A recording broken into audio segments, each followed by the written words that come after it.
And I'm very pleased to introduce our next speaker, who I know is deeply committed to helping make that happen, as are all of our speakers, but I know his personal commitment, of Rabbi Peter Knobel, who is the senior rabbi of Beth Emet, the Free Synagogue in Evanston, Illinois, and the immediate past president of the Central Conference of American Rabbis. Rabbi?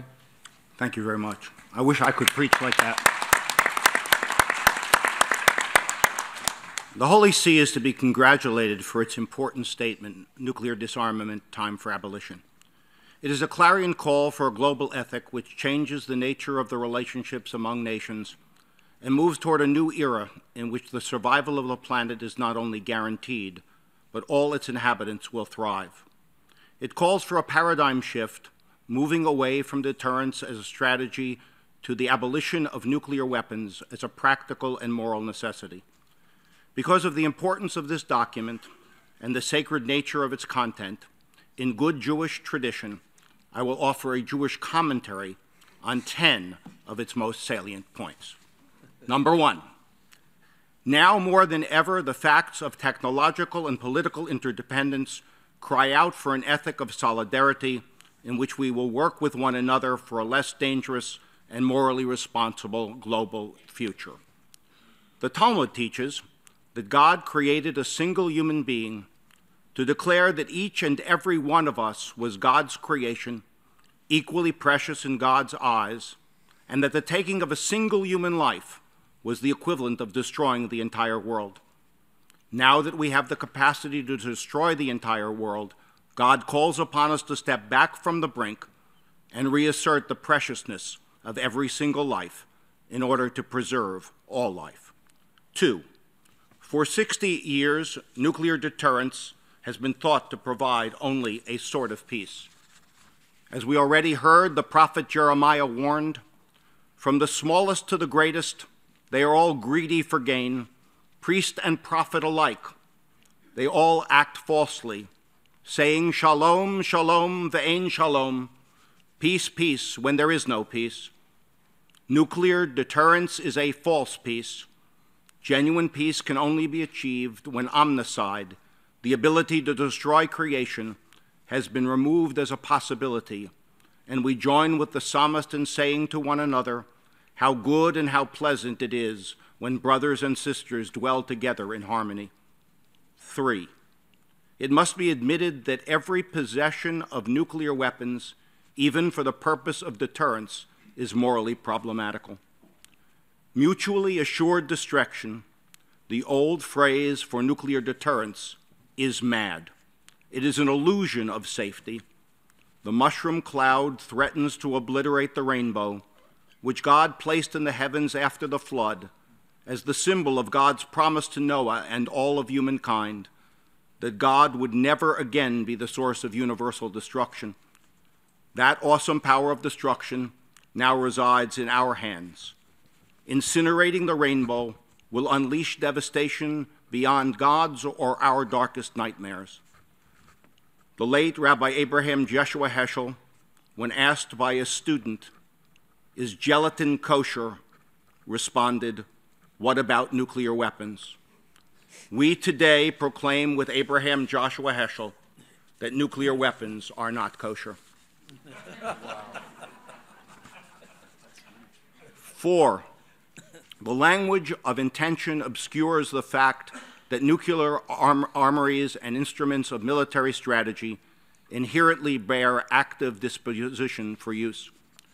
Professor Reuven Kimmelman writes, for the deterrent to be effective, it must be the immoral intent to use them. He continues, for Isaiah, it is not enough to desist from going to war. Nations must also cease the education for war. Training for war itself may make war irresistible. The Isaianic policy of swords into plowshares, however, entails not just the replacement of the sword with the plowshare, but the beating of the sword into a plowshare, that is, the conversion of the means of destruction into the means of construction. Creating an economic alternative to the arms industry is thus an imperative of realistic disarmament. The essence of this biblical perspective is that we must change the paradigm. It is not enough to destroy weapons of mass destruction, but to change the way people think, so war is not an option, and then all can thrive and prosper. 5, the political and military officials of nuclear-possessing states assume the responsibility to use these weapons if deterrence fails. Rabbi Bradley Artson states, Judaism presents a flat refusal to countenance the use of nuclear weapons, even as a tool of defense. The scope of their devastation, the inability to provide for the immunity of non-combatants, the meaninglessness of dividing defense from offense in a nuclear war propels this weapon beyond the pale of acceptability. 6, the time has come for new thinking on how to challenge complacency surrounding the belief in nuclear deterrence. Changed circumstances bring new responsibilities for decision makers. There is a principle in Jewish law, shinui ha'itim. Changed circumstances call for a revision of previous decisions. It may have seemed right and sensible during the era of the Cold War that deterrence was the best way to prevent nuclear disaster. But the world is different now. Nuclear deterrence and even non-proliferation are insufficient safeguards. They are morally deficient as they preserve the ability of some to destroy creation by accident or by design. 7, the egregious humanitarian consequences that inevitably result from any use of nuclear weapons amount to a basic offense against humanity and the global good. The mitzvah of bal tashchit, the prohibition of wanton destruction, is an important Jewish principle. It is rooted in the requirement in the Torah that when one besieges a city, one must not cut down the fruit trees. The implication is clear. Even in the midst of war, we may not destroy the resources that will make life after war possible. Nuclear war is uncontrolled, wanton destruction, therefore prohibited. It threatens the very purpose of creation. As we have been taught by the prophet Isaiah, for thus said the Lord, the creator of heaven, who alone is God, who formed the earth and made it, who alone established it. He did not create it a waste, but formed it for habitation. 8, the reallocation of funding from arms to development is essential to social justice. Jews are in the midst of Passover, the festival of freedom and redemption. The ritual meal, the Seder, begins with our raising the unleavened bread, the matzah, and saying, Ha lachma anya. This is the bread of poverty which our ancestors ate in the land of Egypt. Let all who are hungry come and eat.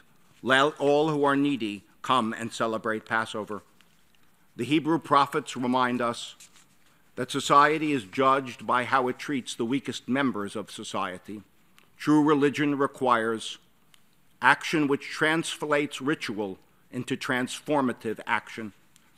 On Yom Kippur, the holiest day of the Jewish year, a 27-hour fast, we read the words of Isaiah. Is such the fast I desire?